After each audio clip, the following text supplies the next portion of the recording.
Vamos a falar hoje sobre, iniciar pelo menos, acredito que não vamos a conseguir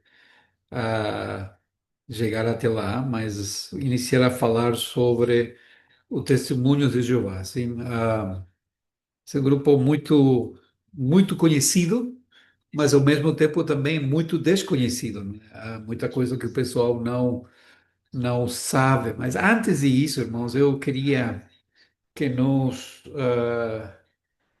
focássemos em alguns textos bíblicos. Sim, vamos a ler a 1 de João, capítulo 4.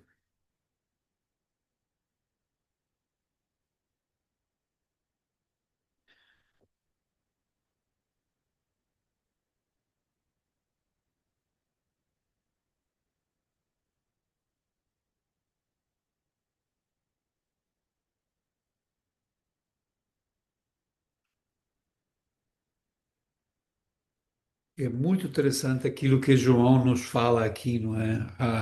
Nesse texto em particular.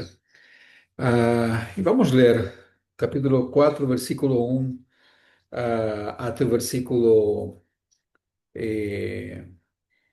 6. Diz assim a palavra do Senhor: Amados, não creais a todo o espírito, mas provai se os espíritos são de Deus, porque já muitos falsos profetas se têm levantado no mundo. Nisto conhecereis o Espírito de Deus. Todo o espírito que confessa que Jesus Cristo veio em carne é de Deus. E todo o espírito que não confessa que Jesus Cristo veio em carne não é de Deus, mas esse é o espírito do anticristo, do qual já ouviste que há de vir e eis que já agora está no mundo. Filhinhos, sois de Deus e já os tendes vencido, porque maior é o que está em vós do que está no mundo. Do mundo são, por isso falam do mundo, e o mundo os ouve. Nós somos de Deus. Aquele que conhece a Deus, ouve-nos. Aquele que não é de Deus, não nos ouve. Nisto conhecemos nós o espírito da verdade e o espírito do erro. Ah, nós estamos a falar, irmãos, sobre seitas e falsas religiões ou falsas igrejas, não é? Justamente com o intuito de conhecer, primeiramente, a nossa fé e depois a conhecer também o erro, não é? Aquilo que está sendo ensinado. E o grande problema que nós temos nesse tempo particular é o facto de que os crentes são os mais despreparados com respeito à questão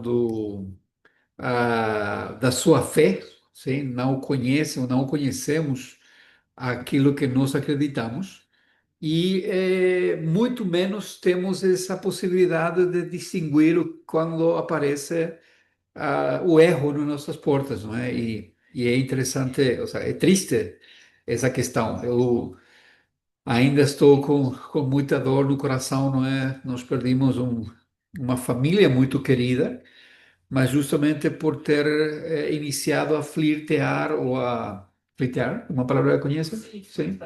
A flirtar, isso. Com ideias antitrinitárias, não é? Ah, e hoje, quando eu estava a preparar o estudo, com cada parte que eu ia avançando, eu falava, por que que eu não reconheci esses sintomas que estavam a aparecer, não é? Porque basicamente eles iam afirmando quase tudo que os testemunhos de Jeová afirmam, só que eles, claro, eles sabem que a testemunho de Jeová é uma seita e não se identificam, mas basicamente afirmam tudo isso. E aquilo que João nos fala aqui, não é? É uma realidade, nós não podemos negar. Há falsos espíritos, ou seja, há falsos mestres, falsas igrejas, falsos grupos. E imaginem se isso já acontecia no tempo de João, quanto mais no tempo que nós estamos a viver, não é? 2000 anos, e um pouco mais de diferença. Então, É um chamado de atenção para nós, não é? Mas muito mais deveria chamar a nossa atenção quando nós temos verdades como ali, aquilo que diz no verso 2. Nisso conhecereis o Espírito de Deus. Ou seja, até João vai dar-nos a chave, não é? Como que nós podemos distinguir entre a verdade e o erro. E ele diz: todo o Espírito que confessa que Jesus Cristo veio em carne é de Deus. Sim. Nós vamos iniciar esse domingo a falar sobre uma doutrina que talvez pouco nós paramos a pensar, como quase todas as doutrinas, mas quando chegamos a esta altura do ano, a primeira coisa que vem à nossa cabeça é Natal, né? Presentes, comida e luzes, festa. Mas o facto, pronto, nós sabemos que Jesus não nasceu em dezembro. Dezembro é muito improvável que isso aconteça. Mas há uma realidade por trás, não é? O que nós celebramos quando nós lembramos Natal é o facto de que Deus se fez carne, o Verbo se fez carne. A segunda pessoa da Trindade, ele assumiu a, a nossa natureza, a nossa forma. Ele se tornou um homem, ou ele nasceu como um homem, não é? E as palavras são muito importantes aqui, por isso que estou à procura da palavra, não é? Porque qualquer palavra que nos digamos, estejamos a dizer fora de lugar pode criar uma nova heresia. Não uma nova, ou uma antiga heresia trazer de novo a flote, não é? Mas nós vamos começar a pensar nisso, não é? Mas aqui João está a fazer uma afirmação, parece uma coisa muito simples, sim? Todo espírito que confessa que Jesus Cristo veio em carne é de Deus. O que João está a falar aqui? O que os irmãos acham? Enquanto eu procuro aqui uma versão da Bíblia, irmãos. De que está a falar João? Então, posso contextualizar um pouco o gnosticismo, porque eles inclusive diziam que Jesus, Deus, Filho, era uma sombra e aquilo era apenas uma aparência. Era uma Uhum. das vertentes do gnosticismo, e João aqui está a combater o gnosticismo que já no fim do primeiro século estava a começar a disseminar-se. E é um alerta para nós. Hoje em dia pode não se chamar gnosticismo, tem um nome mais moderno, mais pomposo, mas mesmo assim continuam a aparecer estas ideias. Sim. Não contra a Trindade divina, não contra a essência da verdade da Bíblia, vão contra os nossos fundamentos de fé. A salvação não é por obras, é por graça, é dada e concedida por Deus segundo a sua vontade e benevolência. E hoje em dia existe N situações e heresias que vão, como faziam os gnósticos nesta altura, tentar contradizer aquilo que nós conhecemos como verdade. Isso. Ok. Alguém mais? Pastor Ismael, Eunice, Diogo.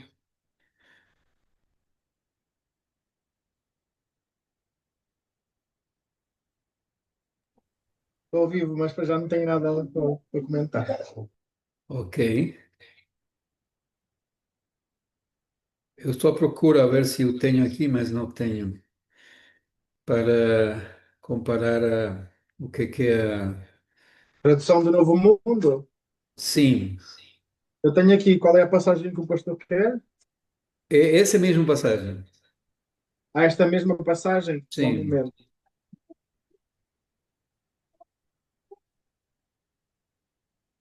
Só um momento. 1 de João 4, versículo 2. ok, versículo 10. O amor é neste sentido. Não que nós tenhamos amado a Deus, 4, mas 4, 2, pastor? percebi 10, pastor. 2, 2. Obtendes o conhecimento da expressão inspirada da parte de Deus pelo seguinte: toda a expressão inspirada que confessa Jesus Cristo como tendo vindo na carne origina-se de Deus. ¿Puedes leer de nuevo? Obtendes o conhecimento da expressão inspirada da parte de Deus pelo seguinte: toda a expressão inspirada que confessa Jesus Cristo como tendo vindo na carne origina-se de Deus.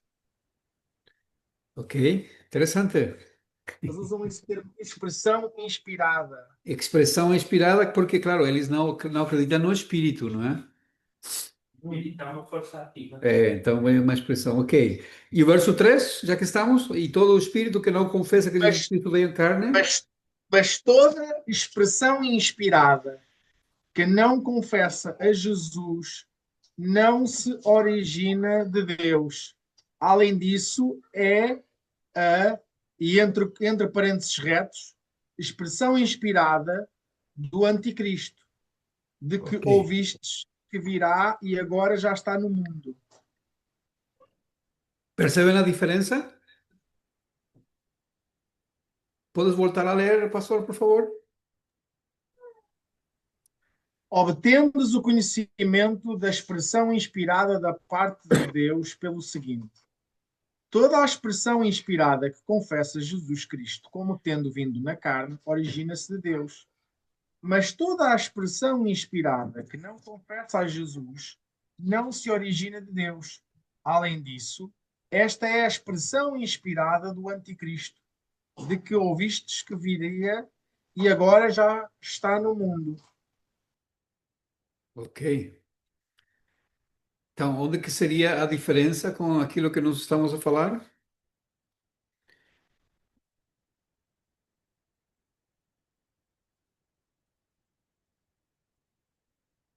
É entre espírito e expressão inspirada. Uhum. E que mais? A versão aqui diz todo espírito que não confessa que Jesus Cristo veio em carne. O pastor tá falando aí do Espírito Santo. Pronto, nós sim. Bueno, não, na realidade não. E, o, Aqui e espírito é com minúscula, desculpe. Aqui espírito é minúsculo, está a falar de pessoa. Ou, sim, de então, pessoa. mas sendo que não é, não é inspirado por Deus, no caso, Isso é a versão deles. Essa é a versão deles. deles, como assim? Não entendi. Ser tem um sujeito diferente. Na versão, ou seja, nas versões que nós temos, diz mais ou menos, não é? E todo o espírito que não confessa, e quando fala ali do espírito, não está a falar do Espírito Santo, está a falar de pessoa, não é? Espírito como uma pessoa, ou seja, que toda pessoa que não confessa, ou todo grupo, ou todo mestre que não confessa, sim? Mas os testemunhos de Jeová, eles têm a sua própria tradução, entre grandes aspas, da Bíblia, não é? Então, eles têm que adaptar partes que podem complicá-los. E uma dessas é esse texto aqui, não é? E eles falam que todo aquele, não usam a palavra confessar, ou seja, no sentido de reconhecer que Cristo veio em carne, senão eles ficam com a expressão confessar a Cristo. E, Mas sim, no 2 diz, pastor, no 2 diz, toda a expressão inspirada que confessa Jesus Cristo como tendo vindo na carne origina-se de Deus. e o verso 3.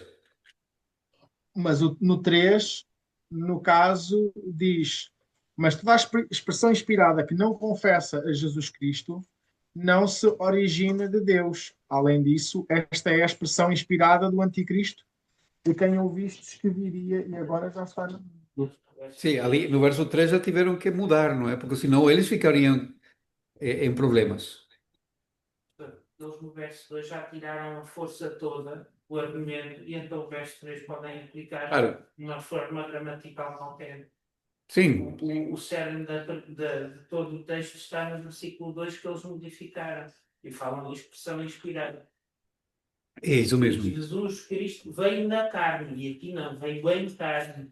A ênfase dada por João é mais comprometedora para eles. Eles ficam pés e mãos atados. É isso Por isso que mesmo. eles até, quando agora abordam as pessoas, eles já não utilizam um novo mundo, utilizam uma atmosfera da aldeia, mas eles evitam este texto. Ok.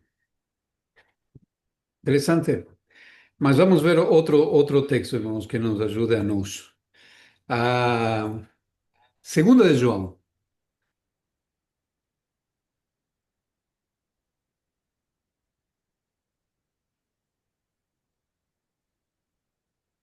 Quantos capítulos tem em segunda de João?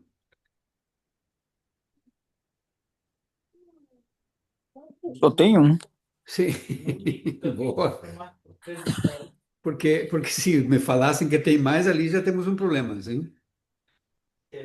Já ia dizer, qual é o capítulo? Por isso, adiantei, meu irmão, sim?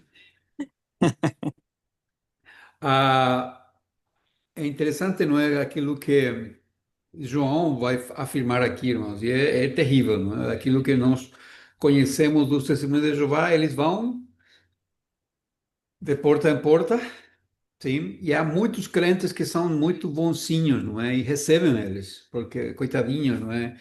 Eles fazem aquilo que nós não fazemos. Essa é a, a desculpa, não é? Mas o que diz ali o verso 10? Quem vem ter convosco e não traz esta doutrina, não recebais em casa nem saudeis. Podes ler na tradução Novo Mundo, pastor? Sim, vou abrir aqui que eu estou a abrir tanto no computador depois como no telemóvel. Se alguém se chegar a vós e não trouxer este ensino, nunca o recebais nos vossos lares, nem o cumprimentais. Interessante que eles, isso assim, ali não sofre modificação, né? Mas é aquilo que eles fazem. Ah, é muito interessante. Mas aquilo que nós precisamos, irmãos, ser lembrados, e voltando ali ao texto anterior,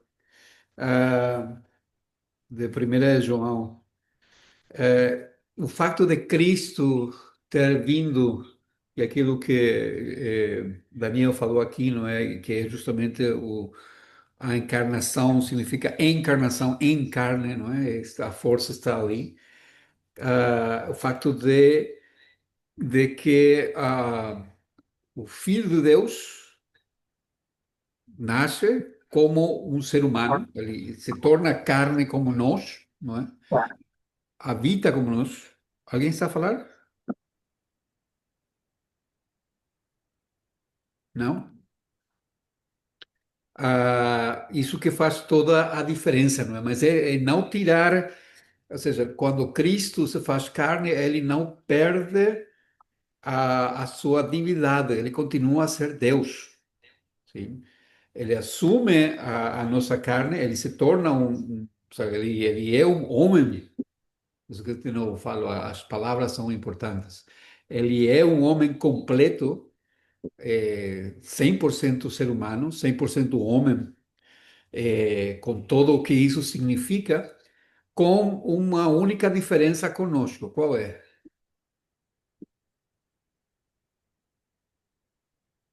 Parte humana é sem pecado. Sem Sem pecado. pecado. Sim, sem pecado. O que nos ajuda também a entender que o pecado não é natural para o ser humano. Então, nós somos pecadores, não é? Nós nascemos em pecado, mas o facto de ser pecadores não é uma característica natural do ser humano, ou seja, não fomos criados assim, não é a maneira que Deus criou o ser humano. Então, por isso, Cristo pode nascer sem pecado, porque isso não tira dela nem um pouco da sua humanidade, não é? Ele é completamente Deus e ele é completamente homem. Mas isso nós vamos ir vendo no transcurso das semanas vamos ir meditando nisso. Deixe-me só compartilhar de novo o meu crack. Vamos a falar sobre esse grupo em particular, sim.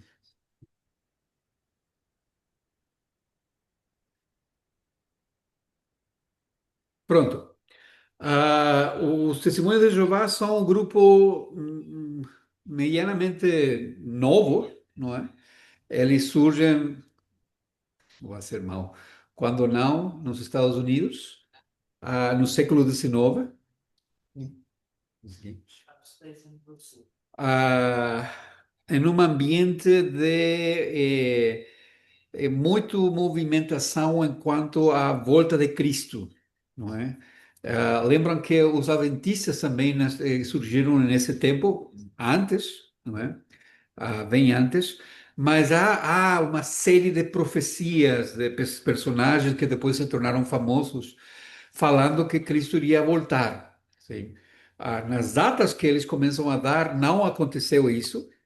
Então, há um movimento, há muita, como se fala, eh, muita frustração entre aqueles que se iniciaram nesses grupos. Então, alguns deles, longe de reconhecer o seu erro, eles se agrupam, não é? E formam novas seitas. Sim.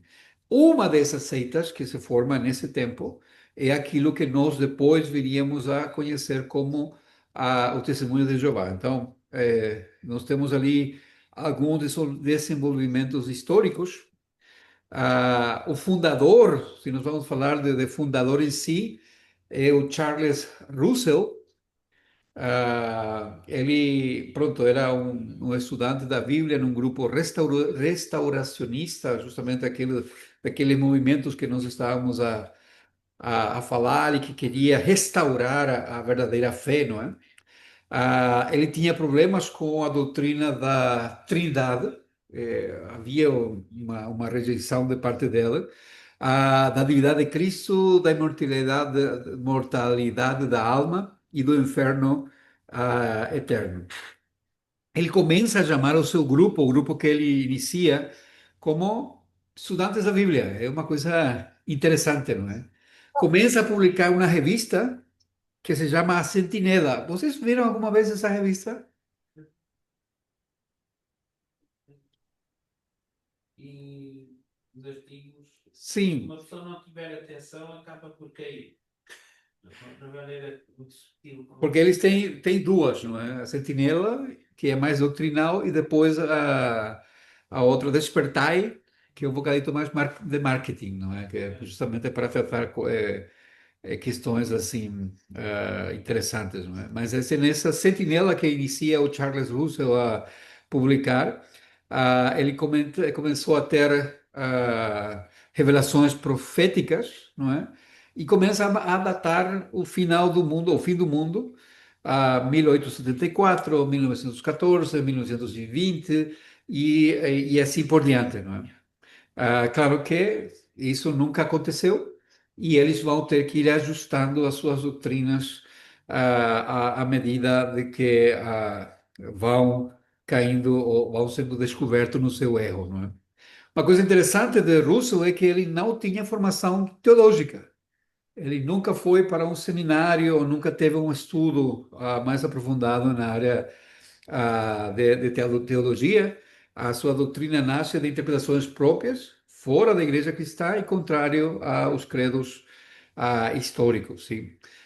Se falam que, geralmente se fala, não é, que os séculos 10, 11 e 12 são os séculos das trevas, não é, da igreja em geral, onde a igreja, como nós, ou seja, como era conhecido naquela época, toca fundo realmente, não é? Muitas heresias a surgir, desvande moral, de tudo, não é? O século XIX foi um bocadito assim também, não é? Quando começam a surgir muitas seitas, principalmente rejeitam aquilo que é histórico, sim. Lembram que com a Reforma as doutrinas fundamentais da fé cristã foram recuperadas e começa um movimento em diferentes frentes, mas já para o século XVIII, final do século XVIII, século XIX, tudo isso também começa a ser rejeitado. E hoje, no século XXI, isso é totalmente desconhecido, lamentavelmente, não é? Pronto, mas como todo ser humano, Russell morre, não é?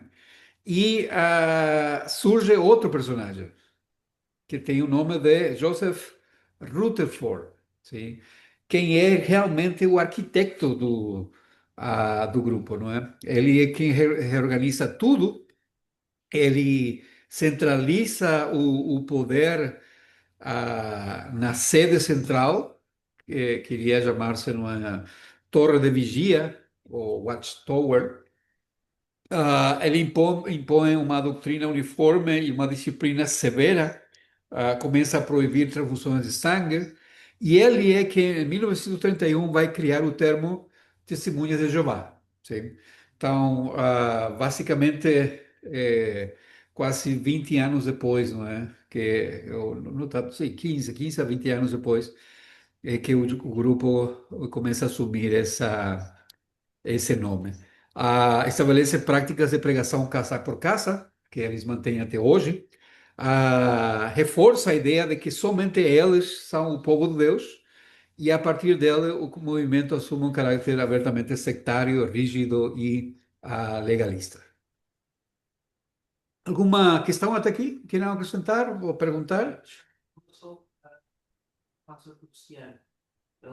A sepultura dele tem uma pirâmide e símbolos maçons. Interessante. E mesmo há quem diga, e não há uma comprovação, porque eles não apresentam relatórios, que a Watchtower é financiada pela maçonaria norte-americana. Uau, não seria estranho, não é? Não seria Daí estranho. de ser em Nova Iorque, onde estão as principais lojas maçónicas dos Estados Unidos. Ok. Alguma outra coisa? Estamos bem até ali? Sempre me sinto numa sessão espírita, não é? Desde que não começa a escrever, não tenho.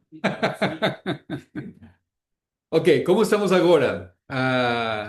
Pronto, esse dado eu eu acho que são muito mais, não é? Mas mais de 8 milhões de membros em todo o mundo.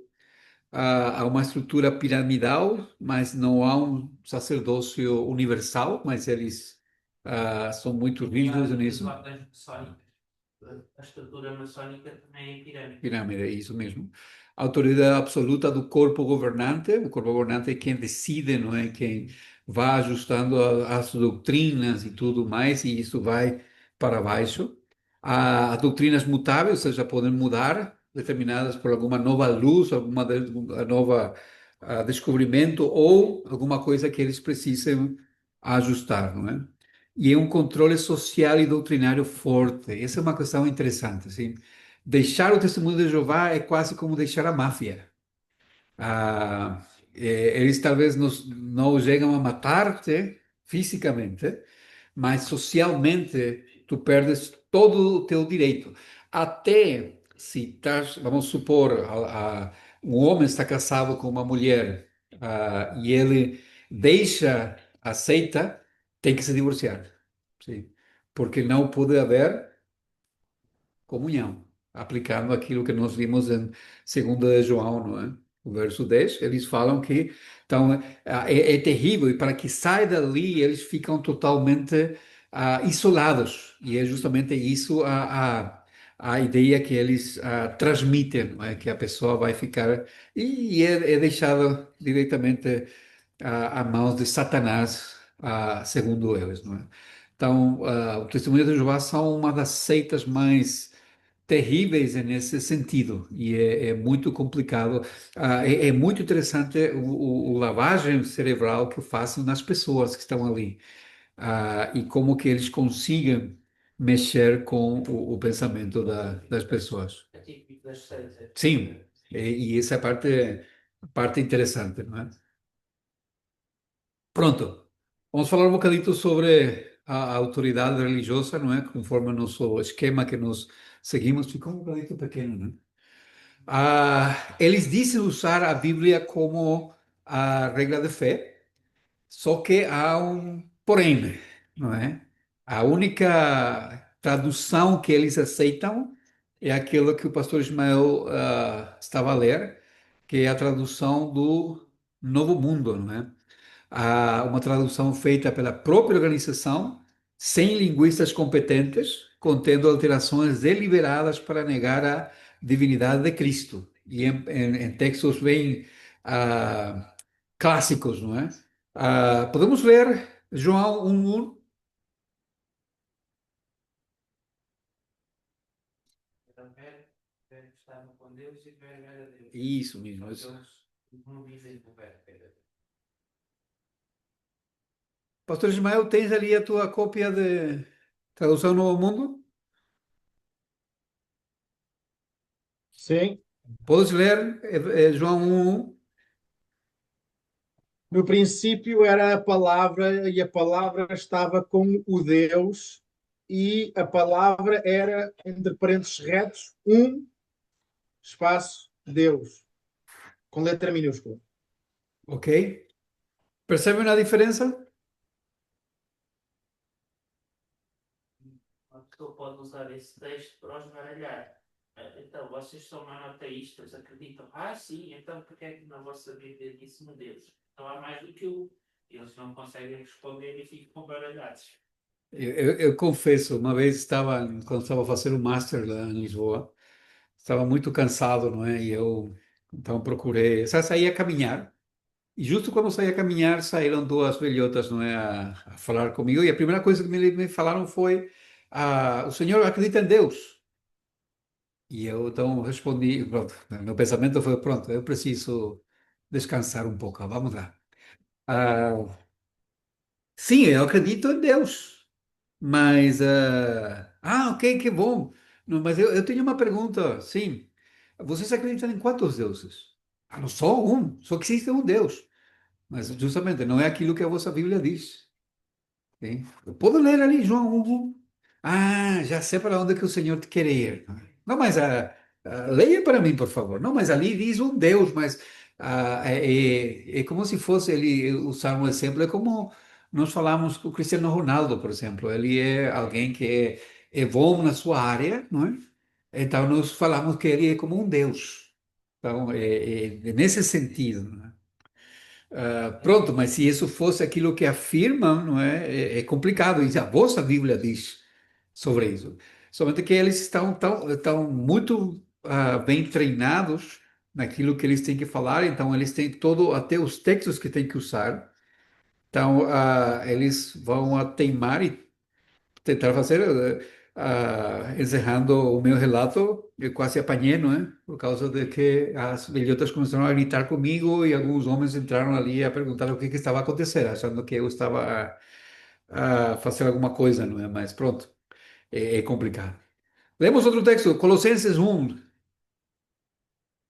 um dos textos cristológicos, o que afirma quem é Cristo, não é? Centrais da nossa fé. Colossenses 1, 16 e 17. Podes ler, Daniel, por favor? E depois o pastor Ismael na sua versão.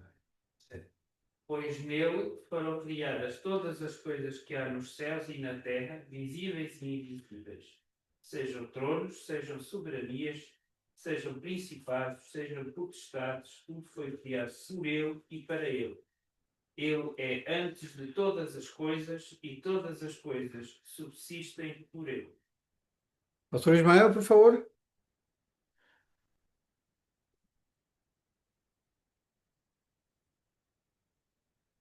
Não sei se estou conectado. Estão a ouvir-me?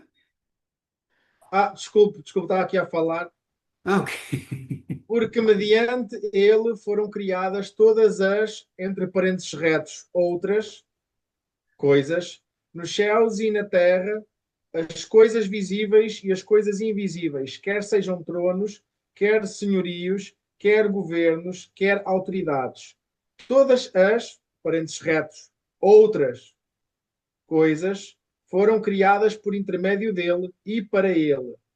Também ele é antes de todas as, entre parênteses retos, outras coisas, e todas as, entre parênteses retos, outras coisas vieram a existir por meio dele. Ok. Por que eles colocam essa questão, fazem essa diferenciação entre outras coisas? Porque para eles Cristo também foi o primeiro anjo criado. Isso. Logo, o resto também foi criado. É uma clara, descarada adulteração do texto das Escrituras. Não Sim. há nem dá aqui para argumentar muita coisa. Por isso que nós falamos, não é, que as palavras e os termos que usamos são importantes e a maneira que são usadas, porque aparentemente numa leitura assim superficial não teríamos problemas, não é? Só que quando eles introduzem essa expressão outras coisas, quando as nossas versões dizem todas as coisas, não é? Há uma grande diferença.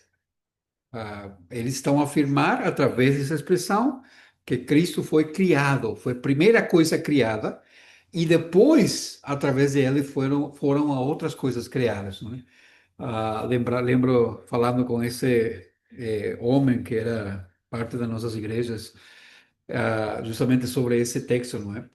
Eu pergunto, mas o que é que tu fazes com esse texto assim? E ele fala, não, mas Jesus teve que ser criado. Mas se fala que ele foi, ou seja, se ele é eterno como Deus, não é? Como que é possível ele ser criado? E ele dá a resposta, não, em algum momento na eternidade ele foi criado. Então, é interessante o jogo de palavras, mas que não faz sentido, porque eternidade é eternidade, não pode haver um momento, porque ali deixou de ser eternidade, não é? Mas pronto. Mas eles afirmam que, em algum momento, na eternidade, Cristo foi criado, não é? Então, depois, todas as outras coisas foram criadas por ele e para ela, não é? Uma pequena, grande diferença, sim. Hebreus 1:8.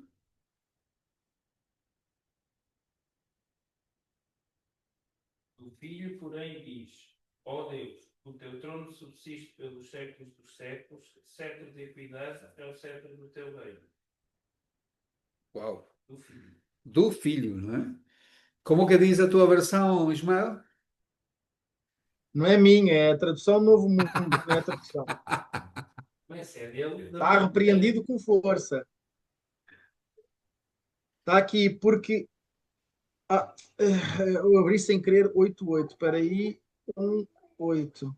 Mas com referência ao Filho, Deus é o teu trono para todo o sempre e, entre parênteses retos, o cetro do teu reino é o cetro da justiça, da retidão.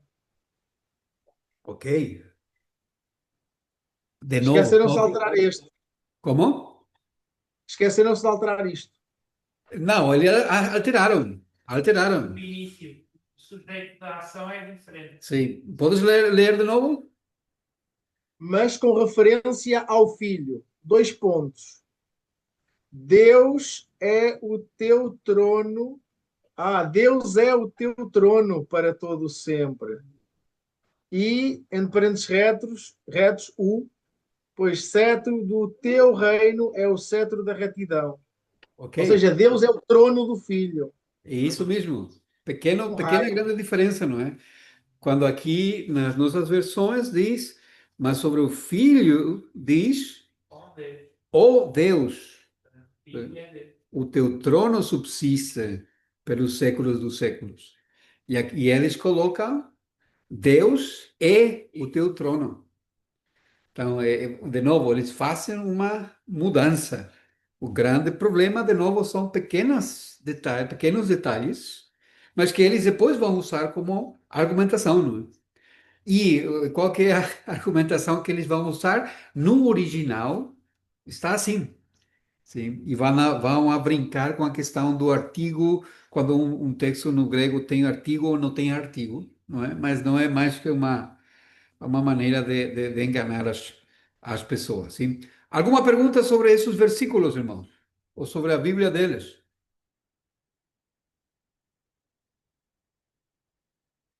Ou alguma questão que queiram acrescentar?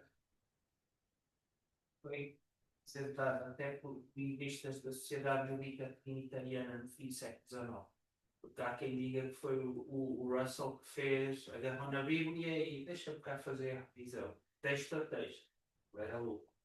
É que, em primeiro lugar, perguntam-se: vocês têm linguistas?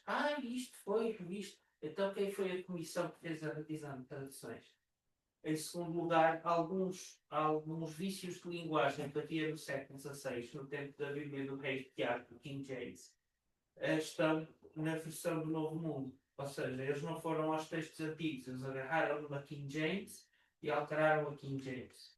O facto de eles apresentarem a argumentação sobre o grego e tudo isso, eles não sabem o que estão a dizer, porque eles não têm pessoas especializadas em línguas bíblicas antigas. Não têm.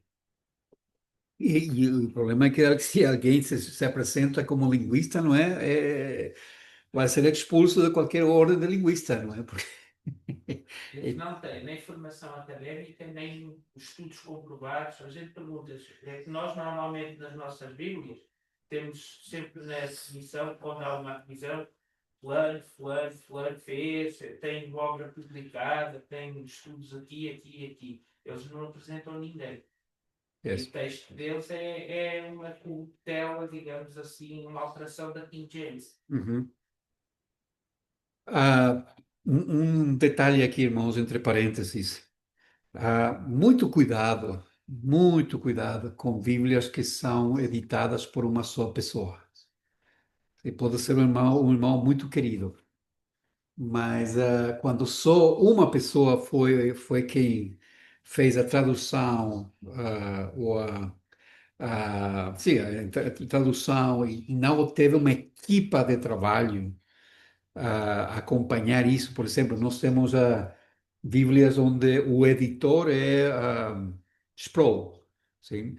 Mas há uma série, e como diz ali o Daniel, nas primeiras páginas vai aparecer, não é, a comissão que trabalhou com ele, linguistas, especialistas no Antigo Testamento, no Novo Testamento, pessoas que vão garantir que o trabalho seja feito. Claro que como é uma tradução, sempre pode haver um problema, né? Eu nunca vou esquecer o doutor Manuel Alexandre Júnior, que trabalhou na edição para o português de Portugal. Qual foi essa edição, lembram? Acho que sim, não Em é? 93 também estava lá o Augusto de Esperança, É, também dos coordenadores. ele contando, não é, que houve um texto que eles chegaram, não lembro qual era o texto, se era em Efésios, onde havia um debate sobre justamente usar a palavra predestinação. E ele perdeu por maioria de votos, não é?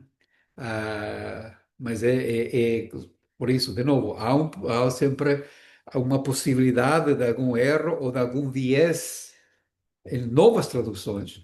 Mas graças a Deus, nós hoje em dia temos acesso a muitas traduções que podemos comparar e ver. E o que é melhor ainda, temos acesso a cópias originais, né? Cópias originais. Os originais já não temos, mas temos cópias comprovadas que foram comprovadas que têm a fidelidade, não é, aos textos iniciais. Pronto. Diogo, Eunice, estamos bem? Tudo ok. Ok. Já dormiram? Sim. Vamos a qualquer outra fonte de autoridade. A revista A Sentinela. Essa revista se apresenta, não é, como um meio de publicação onde Deus revela à sua vontade, é visto como canal exclusivo de Jeová. Ou seja, a Sentinela é a revista onde as doutrinas centrais da fé é apresentada, assim. Uma coisa interessante do Testemunho de Jeová é que tudo isso que eu estou a falar é possível encontrar na internet. Eles têm o seu sítio, o seu site, a sua página web em português. E lá vocês podem procurar e vão ver que é exatamente isso que diz. Claro que por vezes a linguagem é um bocadito mais, como se fala, suavizada, não é? Mas se continua a fazer. Eu queria depois mostrar-vos um exemplo disso. E o terceiro, a autoridade religiosa, o corpo governante, um pequeno grupo de homens em Nova York, como diz, já falou o Daniel.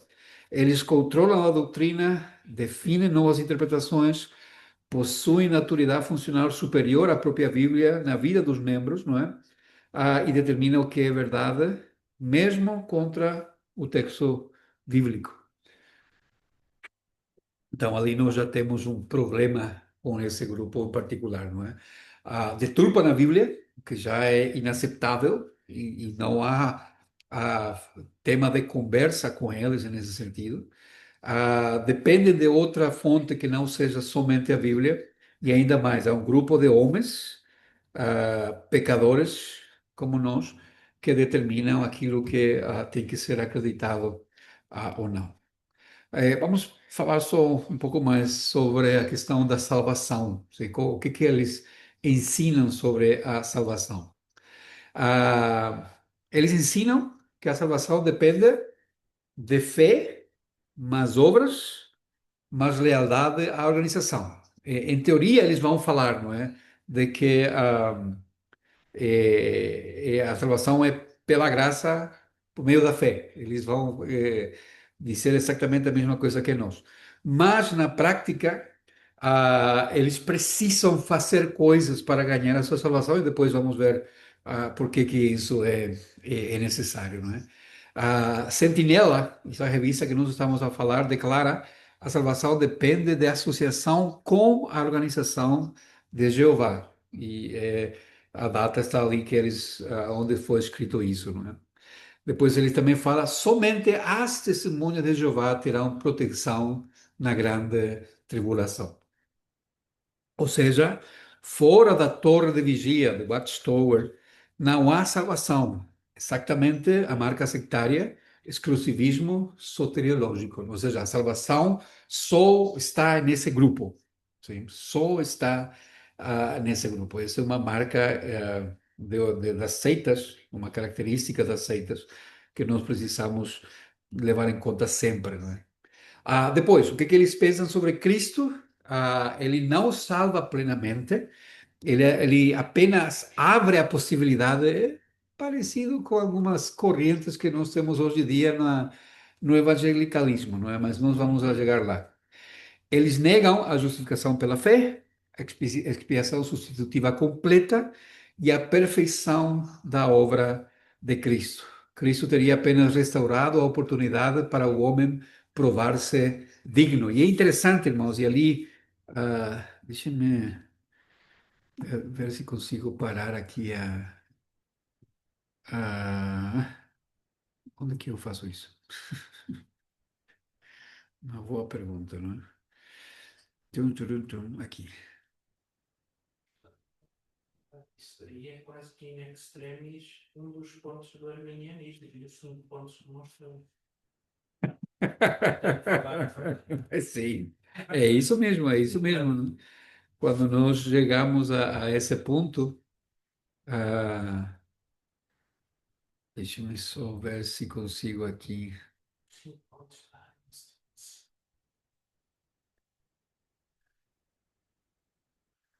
Pronto, vou ver se consigo compartilhar, irmãos, o meu ecrã para que vocês vejam isso ali. Me confirmam, por favor, se estão a ver aquilo que eu vou vos apresentar. E o interessante é que não aparece nenhuma coisa para vos apresentar. Ok, aqui.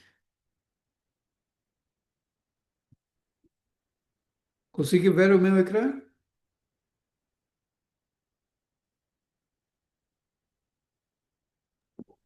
Eu estou conseguindo ver. Ok, pronto. Se vocês veem ali, esse aqui é o site deles, não é? Testemunho de Jeová, JW ou W.org, e nos ensinos, não é? Sobre quem era Jesus, para que não fiquem só com as minhas palavras, sim? Quem era Jesus? Diz, Jeová enviou Jesus para a terra, 1 João 4,9. Se você quer deixar feliz, deixar Jeová feliz, você também precisa escutar outra pessoa importante. Alguém consiga ler o que diz ali ou é muito pequenito?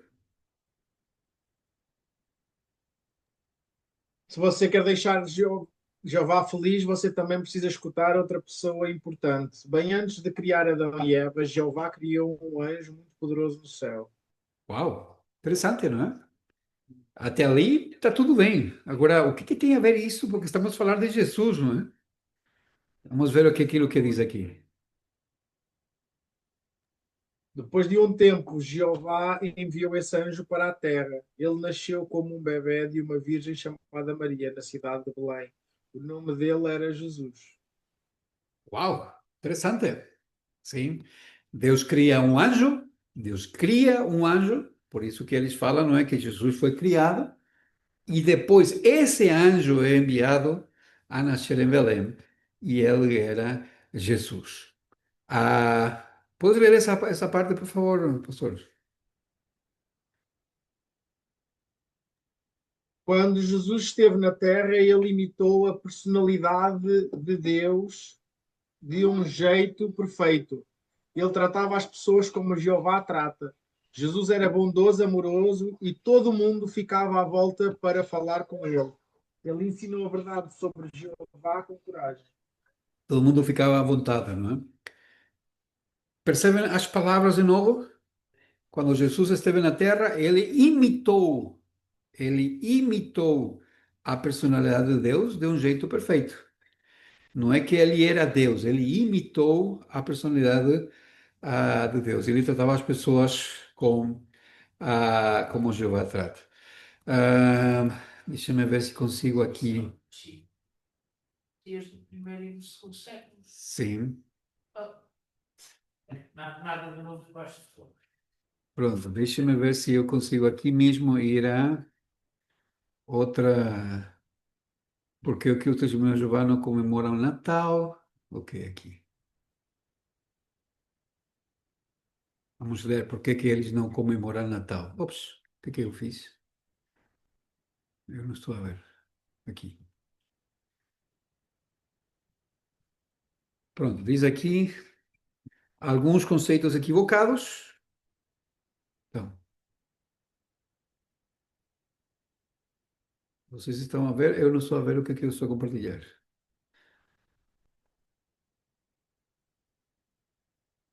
Não, vou ter que sair e entrar de novo. Desculpa, meu irmão, sim? Eu só quero. Pastor, não é da organização e então pôr bancos Pode ser. Fomos descobertos, não é? Ah, olha como eles apresentam, não é? Por que as testemunhas de Jeová não comemoram o Natal? Alguns conceitos equivocados. Mito. As testemunhas de Jeová não comemoram o Natal porque não acreditam em Jesus. Fato. Nós somos cristãos. Mentira. Mas eles se chamam a si próprios de cristãos. Acreditamos que a salvação só é possível por meio de Jesus Cristo. Veja quão fácil é ser enganado. Mito. Por ensinarem seus adeptos a não comemorar o Natal, vocês acabam dividindo famílias. Fato. Nós nos preocupamos muito com as famílias e usamos a Bíblia para ajudá-las a ser mais unidas. Mito. Vocês acabam perdendo o espírito natalino de generosidade, paz na terra e boa vontade. Fato. Nós nos esforçamos por ser generosos e pacíficos o ano inteiro. Por exemplo, realizamos nossas reuniões e nossa pregação em harmonia com a instrução de Jesus. De graça recebeste, de graça dai. Ou seja, eles não cobram, não tem dízimos. Além disso, dirigimos a atenção para o reino de Deus como a única esperança de paz na terra. Ah, deixe-me ver aqui para não levar muito tempo.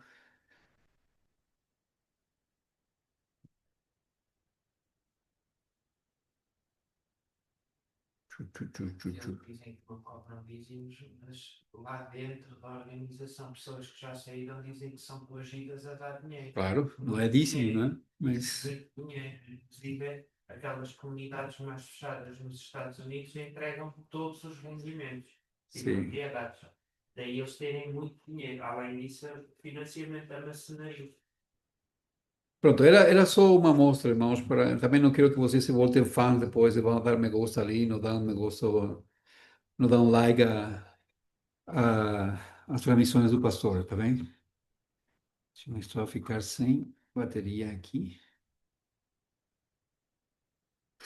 Pronto, deixa-me de volta. Alguma questão até aqui, irmãos? Ou vamos um bocadito mais? Tô tranquilo. Que bom, é importante isso. Tranquilidade é importante, irmão. Vou fechar esse aqui porque está... Pronto. Estamos sobre a salvação, não é? Ah, nós já falamos, não é, sobre o que eles ensinam, eles negam. Também eles falam, não é, que a salvação final depende da obediência contínua. Entre as exigências estão pregar de porta em porta, isso não é uma questão voluntária, é uma exigência para ele, é uma obrigação, é isso mesmo.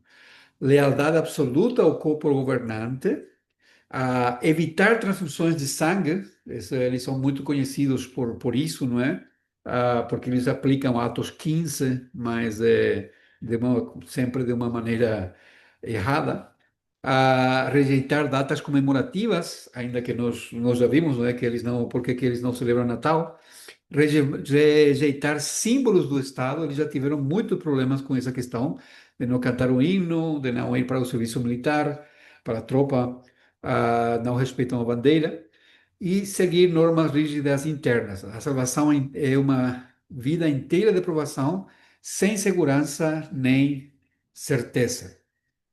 E falando de certezas, olha o que eles dizem, não é? Não existe o novo nascimento com regeneração espiritual. Para eles, nascer de novo só se aplica a um grupo especial. É aquilo que estávamos a falar, Diogo, no início. Somente os 144 mil nasceram de novo. Sim? Os restantes são membros, não são regenerados, não têm adoção plena, nem a esperança celeste. Ou seja, o crente comum da torre de vigia nunca é realmente filho de Deus, apenas amigo. Qual que é a ideia deles? Só os 144 mil podem estar com Deus, porque eles foram aqueles que nasceram de novo, não é? Porque em Cristo morreu. E eles são que vão estar com Deus. Sim? Todo o resto fica na terra, longe de Deus. São salvos, ou seja, não que são salvos, eles vão estar a viver, não é, a sua vidinha aqui na terra, mas sem possibilidade de estar na presença do Senhor. Não é? Quem se salva no sistema deles? Existem duas classes de salvos. A classe celestial, os 144 mil, que nasceu de novo, participa da ceia, vai morar no céu, e o número fixo já foi completo desde meados do século XX, já chegaram lá. A questão é que quando eles iniciam com essa doutrina, os 144 mil, eles nunca pensaram que iam chegar até lá. Ou seja, o problema é que a igreja foi crescendo tanto, sim, que ultrapassaram os 144 mil, então eles tiveram que ajustar a doutrina de novo para falar, não, esse é o grupo selecto, não é aqueles que vão ser salvos. A classe terrestre, a grande multidão, não nasce de novo, não participa da ceia, não tem Cristo como mediador, não vai ao céu, viverá eternamente na terra se obedecer fielmente, não é? Para esta classe, os 99,9% dos testemunhos de Jeová, A salvação depende da obediência contínua e da submissão organizacional. É literalmente oposto àquilo que nós acreditamos como o Evangelho. Pronto, irmãos. Perguntas até aqui?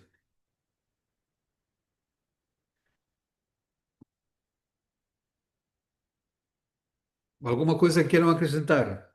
Pastor Ismael, Daniel, Diogo, Eunice? Eu não sabia dessa questão de que eles já tinham atingido para eles o número dos 144 mil. Não fazia ideia disso. Pensava que para eles era um aspecto incógnito, que era algo que eles não sabiam ao certo quem eram, nem quantos eram, e aí pronto.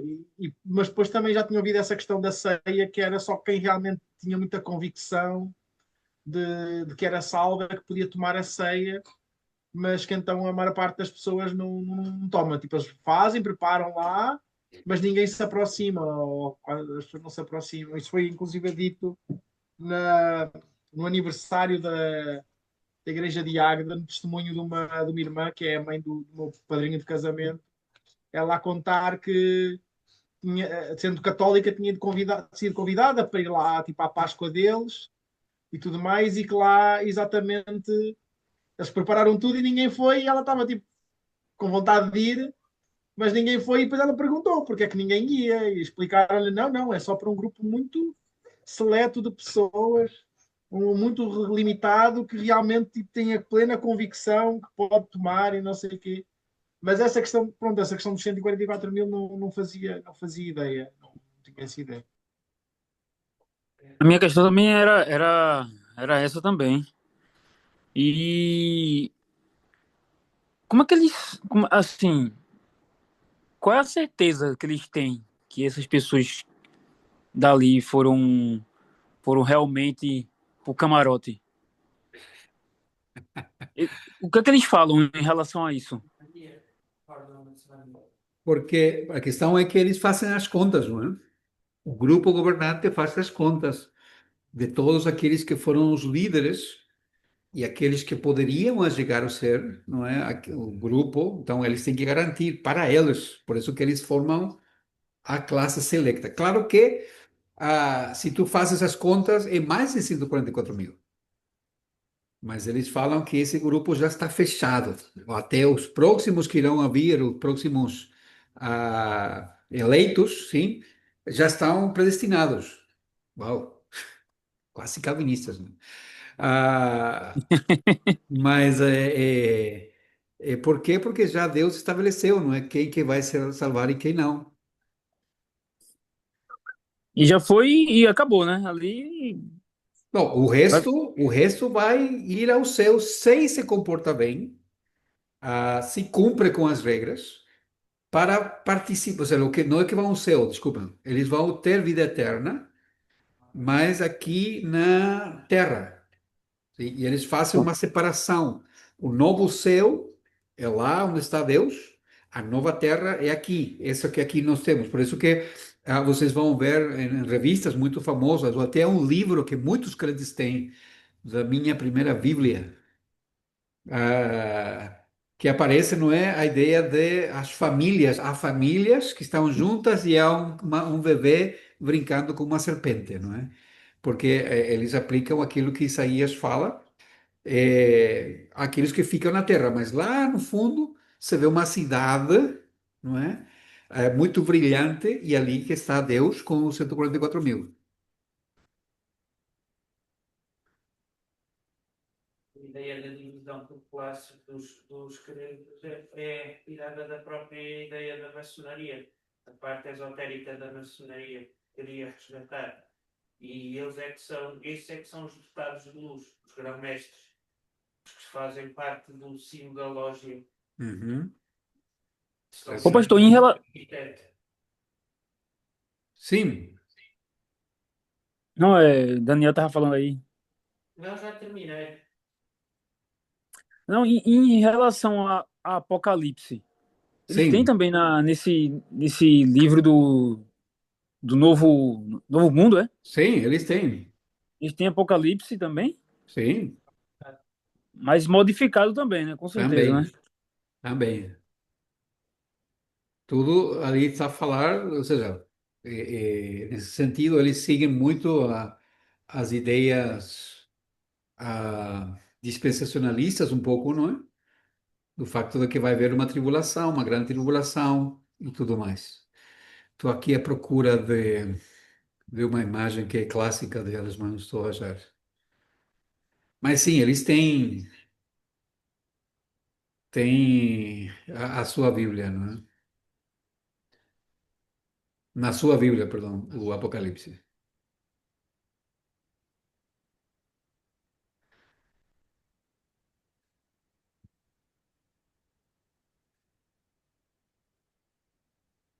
Alguma outra questão? E essas mudanças foram todos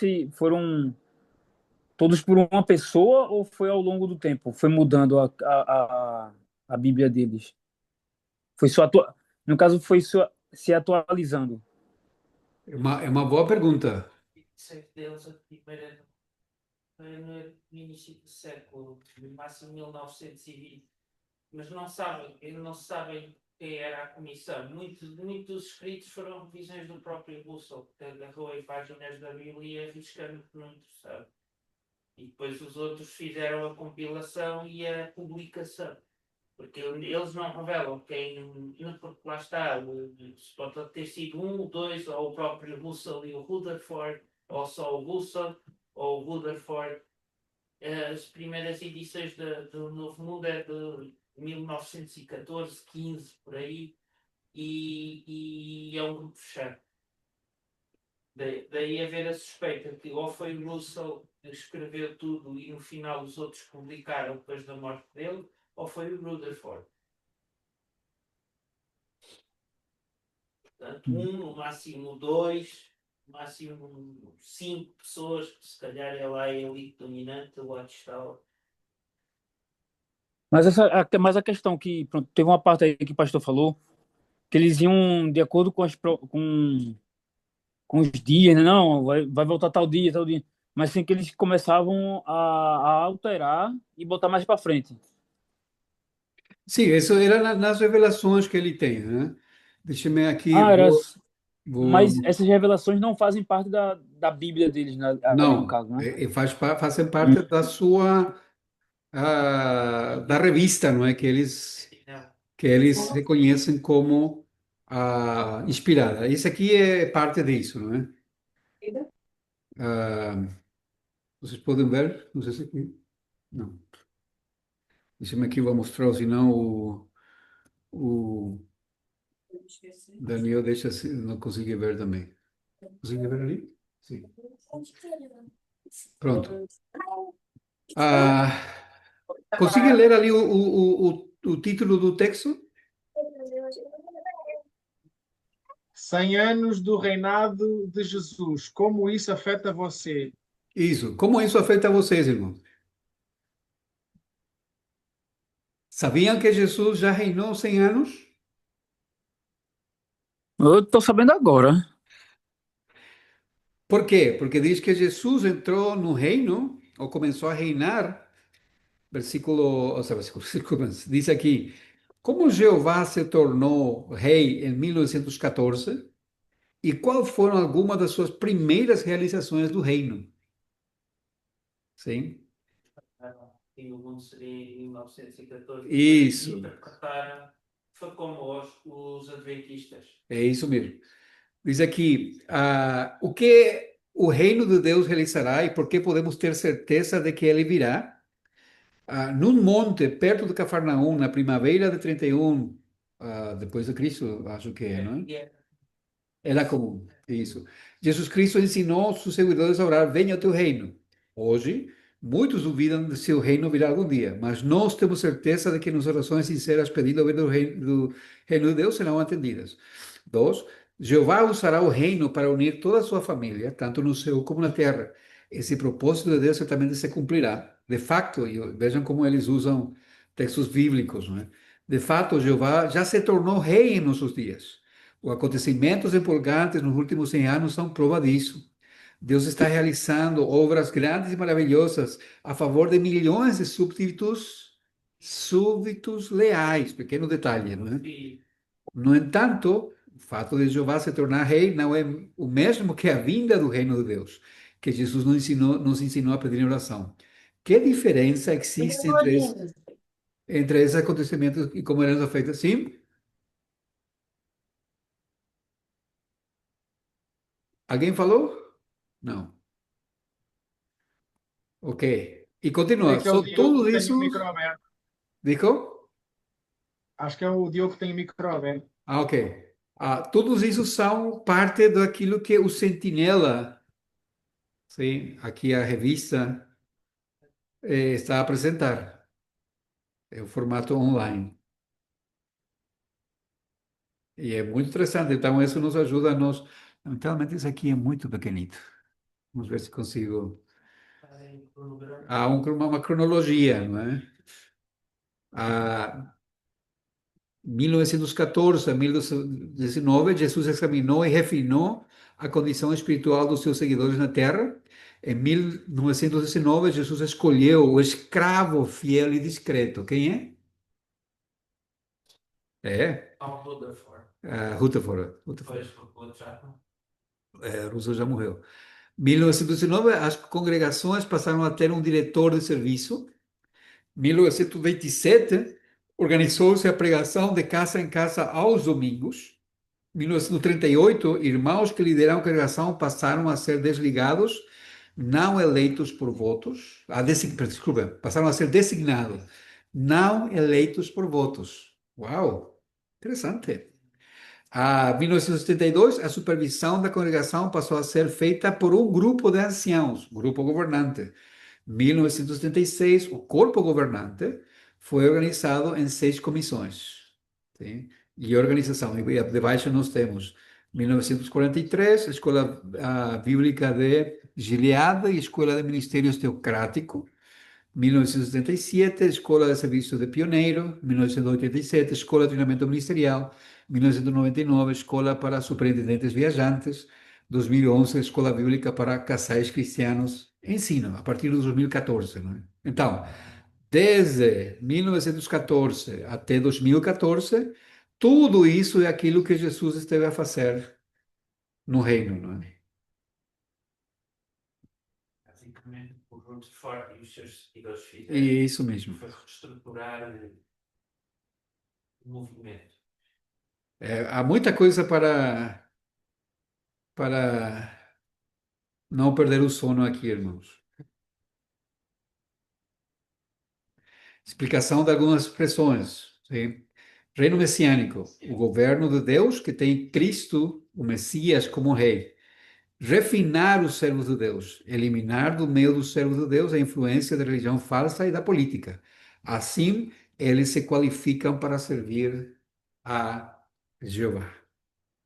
Em 1914, 1919, refinou com a Primeira Guerra Mundial. Isso. As trincheiras.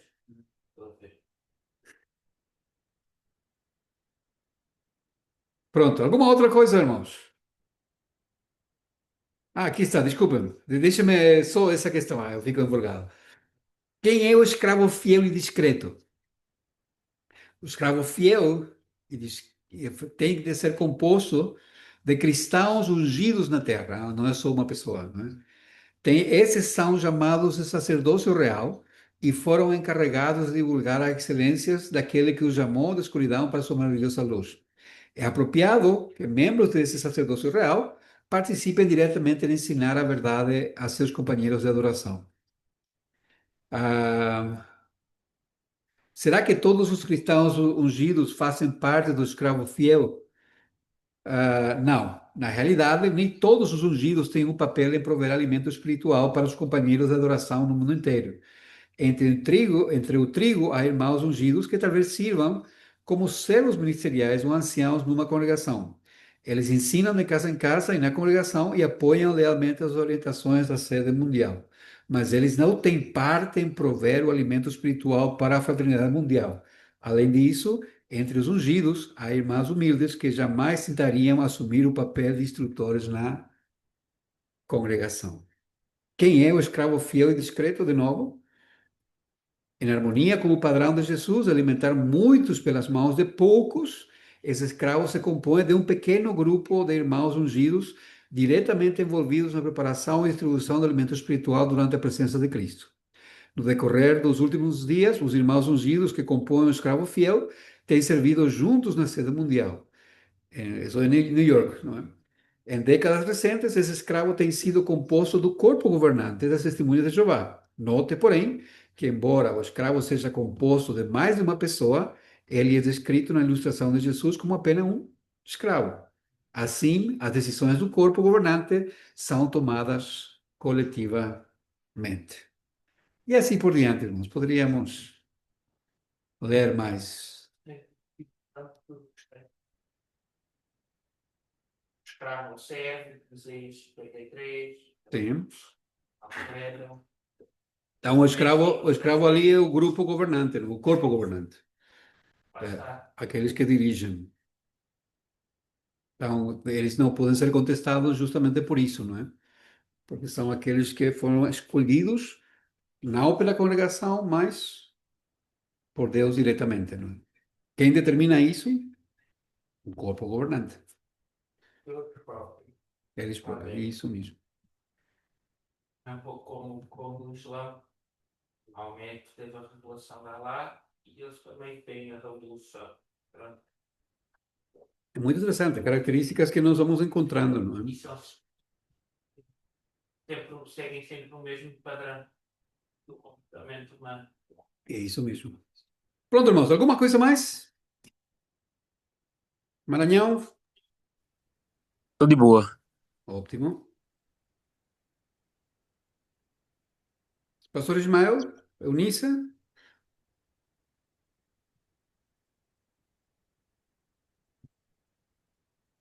Não estou assim a ver nada para dizer. É só que é aquela velha história, como em vários grupos sectários, e daí também até aquela recomendação que nós já lemos, a segunda carta de João, se não estou agora, se me falha a memória. Eh, no início parece tudo muito bonito e eles parecem, lá está, que são, acima de tudo, para uma boa parte das pessoas, na generalidade das igrejas, denominações e seitas da cristandade. Eles aparentam ser pessoas muito estudadas, não é? Muito preparadas naquilo que vão falar, que falam com muita convicção, mas não só com convicção, mas não é muito difícil percebermos que a coisa resvala para o campo da arrogância e para o campo mesmo como é que eu ia dizer? Não são apenas acutilantes, mas são já mesmo agressivos, são violentos, já começam se confrontados, na generalidade, começam a resvalar já para.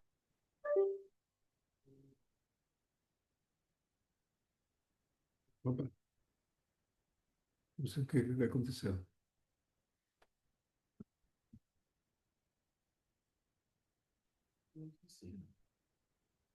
Ah, sim, ficamos. Perdemos. Perdemos Sinal. o sinal. Sim, sim, porque desligou aqui o meu telemóvel. Então ficamos ali